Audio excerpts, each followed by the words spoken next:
அரசு அரசு அப்படின்னா அரசு, ஹெச்ஆர்என்சி, அதாவது அறநிலையத்துறை, போலீஸ் எல்லாருமே வந்து மனுதாரர்களுக்கு விரோதமாக தான் ஒரு ஸ்டாண்ட் எடுக்கிறாங்க. கோயிலுக்கே விரோதமாக ஸ்டாண்ட் எடுக்கிறாங்க. இப்போ ஒரு வெரி சிம்பிள் கேஸ் சார் இது. பட் பல விதமான வாதங்கள் செஞ்சு இதை ஒரு பெரிய கேஸ் ஆக்கிட்டாங்க.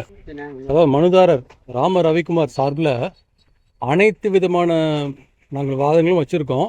எல்லாத்தையும் வந்து நல்லா கன்சிடர் பண்ணுறேன்னு சொல்லியிருக்காங்க. ஆமாம், நாளைக்கு வந்து தமிழ்நாடு அரசின் இது அட்வொகேட் ஜெனரல் திரு PS ராமன் வந்து ரிப்ளை பண்ண போகிறாரு. நம்ம இவரை பொறுத்த வரைக்கும் நம்ம எல்லா விஷயத்தையும் நம்ம வந்து நீதிபதிகள் கிட்ட சொல்லியாச்சு. ஒரு வீடியோ ப்ளே பண்ணுறேன்னு சொன்னோம். அதை வந்து நீங்கள் கோர்ட்டுக்கு பென்ட்ரைவாக கொடுத்துருங்கன்னு சொன்னாங்க. அந்த மாதிரி கொடுத்தாச்சு. அந்த ஹீல்ஸை ஃபுல்லாக எடுத்து கம்ப்ளீட்டாக எல்லா பொசிஷனையும் தெளிவாக்குற மாதிரி ஒரு வீடியோ கொடுத்துருக்கோம். வீடியோ கொடுத்துருக்கு. வேறு ஏதாவது உத்தரவு போடுறாங்க பார்த்துட்டு உத்தரவு? ஆமாம்மா, உத்தரவு போடுவாங்க.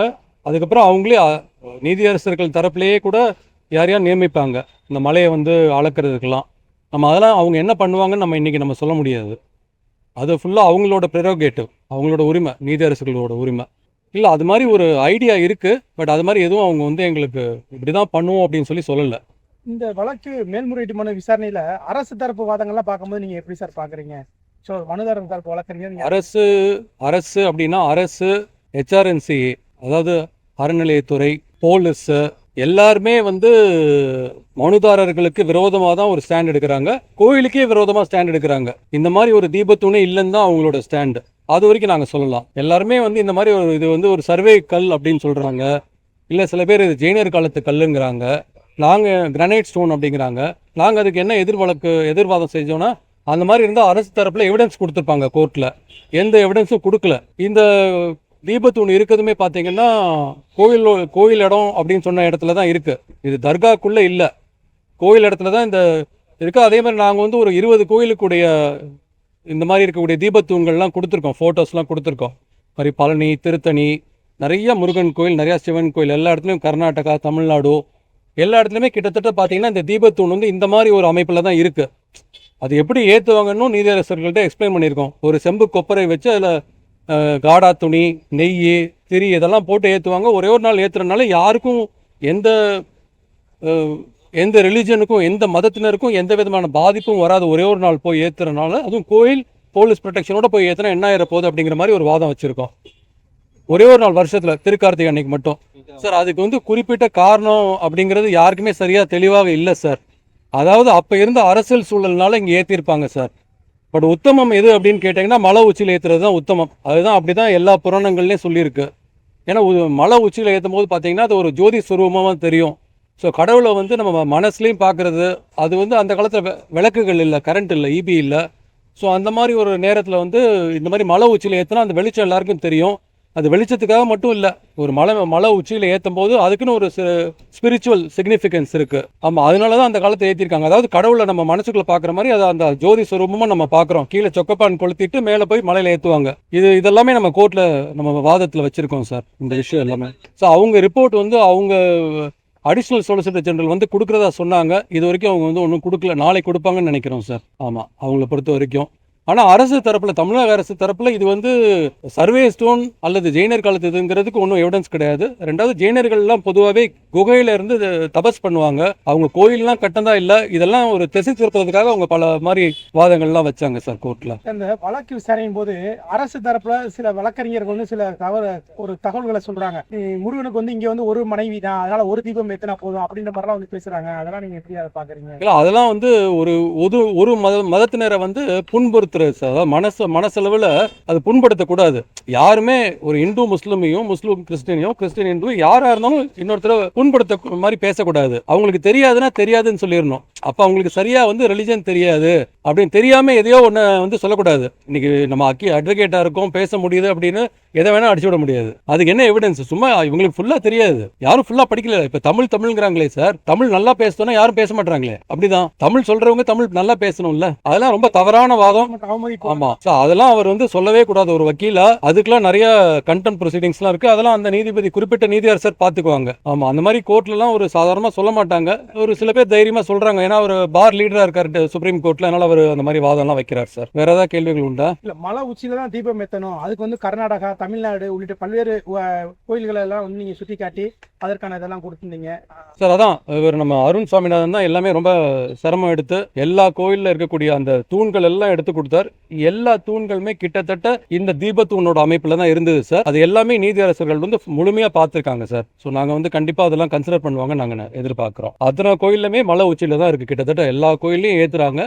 சில கோயில்கள்ல முறைதாரர்கள் ஏத்துறாங்க, முறைகாரர்கள் ஏத்துறாங்க. சில கோயில்ல சிவாச்சாரியரோ இல்ல பட்டாச்சாரியரோ ஏத்துறாங்க. அதையும் நாங்க வாதத்துல வச்சிருக்கோம் சார். மாற்றி அமைக்கவோ அந்த வண்ணங்களை இதுல வந்து நம்ம வந்து ஆமா ஏஎஸ்ஐல இருக்குங்கிறது ஓரளவு உண்மை. பட் ஆனா இதுல எதையுமே மாத்தி அமைக்கல. இது கோயிலோட ஒரு எசென்சியல் ரிலிஜியஸ் பிராக்டிஸ் சொல்லுவாங்க அரசியலமைப்பு சட்டத்தின் கீழ். அந்த கோயிலோட ஒரு எசென்சியல் விளக்கேற்றுறதுங்கிறது கார்த்திகைக்கு எல்லாருக்கும் பொதுவாக தமிழர்களுக்கு எல்லாமே தெரியும். அது ரொம்ப ஒரு முக்கியம் வாய்ந்தது. அதை மட்டும் தான் சொன்னமே. இது வந்து எந்த யாரையும் பாதிக்காதுன்னு சொல்லியிருக்கு சார். இல்ல நீதி அரசர்கள் வந்து சமரசம் பண்ண முயற்சி சொன்னாங்க. எனக்கு முன்னாடி ஆர்கியூ பண்ண ஒரு மூத்த வழக்கறிஞர் வந்து அது வந்து இந்த மாதிரி இருக்க சூழல் ஒரு அரசும் அறநிலையத்துறையும் இந்த மாதிரி ஒரு பக்தர்களுக்கு விரோதமா ஒரு ஸ்டாண்ட் எடுக்கும்போது அரசும் இந்த HRNC போர்டு இந்து சமய அறநிலையத்துறை மற்றும் மாஸ்கோ வக்ஃப் தர்கா இவங்களை வச்சா நியாயம் கிடைக்காது அப்படிங்கறது எனக்கு முன்னாடி பேசின மூத்த வழக்கறிஞர் ரொம்ப தெளிவா சொல்லிட்டாரு. அதனால இதுல சமரசத்துக்கு ஒன்றும் வாய்ப்பு கிடையாது. ரெண்டாவது எங்களோட உரிமைகள்லாம் தெளிவா இருக்கும்போது சமரசத்துக்கு போக வேண்டாங்கிறது அவரோட கருத்து. ஏன்னா 1920 தீர்ப்பிலேயே தெளிவா இருக்கு. 96 மறுபடியும் இது ஊர்ஜிதம் பண்ணதுக்கு அப்புறம் இதுக்கு அப்புறம் திருப்பி எதுக்கு சமரசத்துக்கு? நம்மளுக்கு ஒரு உரிமை இல்லைன்னா கெஞ்சி போய் கேட்கணும் சார். இது வந்து ஒரே ஒரு நாள் விளக்கேத்துறோம். அவங்க வந்து ஒரு நாள் இது ரம்ஜான் போறாங்க, பக்ரீத் போறாங்க. ஸோ அப்படிங்கிற போது ஒரு நாள் நம்ம போய் விளக்கு ஏத்துறது பப்ளிக்லாம் அலோவ் பண்ண மாட்டாங்க. விளக்கு ஏத்துறது நாங்க எப்படி சொன்னோம்னா கோயில் நிர்வாகம் போகட்டும், அது போலீஸ் செக்யூரிட்டியோட போகட்டும், அந்த ஏத்தக்கூடிய யாரு முறைகாரரோ அவங்க போகட்டும். இது மட்டும் தான் சொன்னோம். ஒரே ஒரு நாள் வருஷத்துல ஒரே ஒரு நாள் இது மாதிரி ஏத்துங்க. ஒரு இது கூட பண்ணலன்னா அப்புறம் அரசு எதுக்கு சார்? இதுக்கு கூட லா அண்ட் ஆர்டர் ப்ரொடெக்ஷன் கொடுக்கலாம் அப்படிங்கறதும் ஆர்கியூ பண்ணிருக்கு சார். இல்ல இதுல வந்து 1920 வழக்குல அது வந்து 31 வந்து முடிவடைஞ்சது சார் பிரிவி கவுன்சில்ல. அதுல என்ன தெளிவாவே ரொம்ப தெளிவா சொல்லியிருக்காங்க. 100 பேர் 100 தடவை சொல்லியாச்சு. அவங்களுக்கு வந்து நெல்லித்தோப்பு 33 சென்ட்டும் அந்த தர்கா இருக்க இடமும் அதுக்கப்புறம் வந்து அந்த நெல்லித்தோப்புல இருந்து தர்காக்கு போற படியும் அவங்களுக்கு சொந்தம்னு சொல்லியிருக்காங்க சார். அதே மாதிரி நாங்க ஒரு வாதம் வச்சோம். அவங்க வந்து இந்த மாதிரி எங்களை நெல்லித்தோப்புல இருந்து தர்காக்கு போற வழியை யூஸ் பண்ணி நீங்க வந்து இந்த தீபத்தூணுக்கு போக முடியாதுன்னு சொல்லி ஒரு குற்றச்சாட்டு வச்சாங்க. அதுக்கு நாங்க சொன்னோம், இப்ப இவங்க கோயில் நிர்வாகம் பாத்தீங்கன்னா அவங்க தான் 450 அடியில இருக்கு. இந்த அடிவாரத்திலிருந்து இந்த நெல்லித்தோப்புங்கிறது 450 அடியில இருக்கு. இந்த மலையோட உச்சி வந்து 1048 அடி. சோ நீங்க 450 அடிக்கு நீங்க வந்து நாங்க தான் எங்களோட படிகள் சொல்லி நீதியரசர் விஜயகுமார் வந்து இப்ப சொல்லியிருக்காரு ஏற்கனவே ஒரு தீர்ப்புல. அந்த எங்களுக்கு சொந்தமான உங்களை படிகளை நீங்க யூஸ் பண்றீங்க 450 அடிக்கு, ஆனா கொஞ்சம் தூரம் எங்களை விட மாட்டீங்களா அந்த படி அப்படின்னு சொல்லி ஒரு வாதம் வச்சிருக்கு சார் கோர்ட்ல. ஆமா, அது ஏன்னா அது வந்து கொஞ்சம் தான் வரும். நெல்லித்தோப்புல இருந்து கொஞ்சம் இந்த சைடு போனா அது ஒரு ஃபோக் ஷேப் அப்படின்னு சொல்லி நீதியரசர் சுவாமிநாதன் சொல்லியிருக்காரு. அந்த ஃபோக் ஷேப் அப்படிங்கிறது இந்த சைடு தர்காவுக்கு போகும், இந்த சைடு தீபத்தூணுக்கு போகும். தீபத்தூன் பாத்தீங்கன்னா கிட்டத்தட்ட தர்கால இருந்து 63 மீட்டர்ல இருக்கு. அதனால 15 மீட்டருக்கு மேல இருந்தாவே என்ன வேணா பண்ணலாம் அப்படிங்கிறது தான் வந்து நீதியரசர் கனகராஜோட தீர்ப்பு. இது வந்து 63 மீட்டர்ல இருக்கு சார். இதனால யாருக்குமே ஒன்றும் பாதிப்பு இல்லை. அதனாலதான் நான் கடைசியா நாங்க சொல்லும்போது கூட சொன்னோம், இது வந்து ஒரு விளக்கு தானே, இதை ஏத்த விடுங்களேன், இது என்ன ஆயிரப்போகுது அப்படிங்கிறது வந்து இவ்வளவு பெரிய பூதாகரமான பிரச்சனையும் கிடையாது. யாருக்கும் அவங்களும் பாதிக்க போறதுல இவங்களுக்கும் பாதிப்பு ஏற்பட போறதில்ல. மீடியா இவங்களுக்கு, கோர்ட்டு, வக்கீல் இவங்களுக்கு தான் இது ஒரு பெரிய விஷயம். இதனால ஒரு விளக்கு சார். அதனால இது எந்த மதத்தையும் புண்படுத்தாது.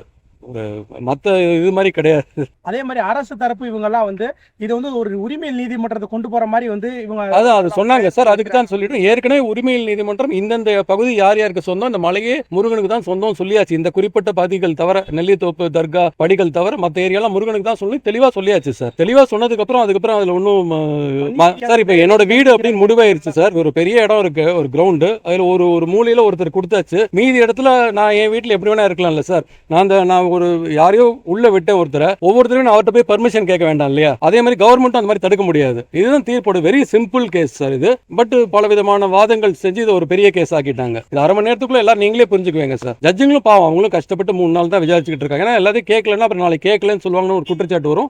நீதியரசர்களும் அதுக்கு முழுமையா வந்து இது மாதிரி இந்த அவங்களோட பொறுமையெல்லாம் வந்து ரொம்ப நம்மலாம் உட்காரவே முடியாது சார். அவ்வளவு நேரம் அவ்வளவு கஷ்டப்பட்டு விசாரிச்சாங்க சார். இப்போ அனைத்து தரப்பினரும் பேசியாச்சு. நாளைக்கு வந்து நம்ம தமிழ்நாடு அட்வொகேட் ஜெனரல் திரு PS ராமன் மட்டும் ரிப்ளை 20 நிமிஷம் கொடுக்குறேன் இருக்கார். இது மட்டும் தான் நடக்கும்னு நினைக்கிறோம் நாங்க. அதோட மற்றபடி எல்லாருமே வந்து அவங்களோட தரப்பு வாதத்தை வச்சாச்சு. நீ என்னையெல்லாம் வந்து ரிட்டன் ஆர்குமெண்ட்ஸ் கொடுக்க சொல்லியிருக்காரு, அது கொடுத்துருவோம் சார். அதுக்கப்புறம் நீதியரசர்கள் ஜட்மெண்ட்லாம் அது கூடிய சீக்கிரம் அவங்க கொடுப்பாங்க சார். பெரிய சார் இவ்வளோ பேரோட வாதங்களை வந்து அவங்க சொல்லணும், நாளைக்கு இல்லாட்டி சரியா எழுதலாம், நீங்க இந்த வாதம்லாம் எழுதலன்னு சொல்லுவாங்க. அதனால அவங்களுக்கு குறிப்பிட்ட நேரம் வேணும். அவங்கள சீக்கிரம் கொடுத்துற நீதியரசர்கள் அவங்க எல்லாம். முருக பக்தர்களுக்கான தீர்ப்பு அமையுமா சார் இது? அது முருகனுக்கு தான் சார் தெரியும். ஆமா, இவர் எதிர்பார்ப்பார் நான் வந்து வக்கீலா நம்ம கட்சிக்காரர் ஜெயிக்கணும்னு நினைப்பேன். தனிப்பட்ட முறையில நம்மளுக்கு வேற வேற இது இருக்கும். அதனால முருக பக்தர்கள் அப்படி எதிர்பார்ப்பாங்க, வேற பக்தர்கள் வேற மாதிரி எதிர்பார்ப்பாங்க. நன்றி சார். நன்றி.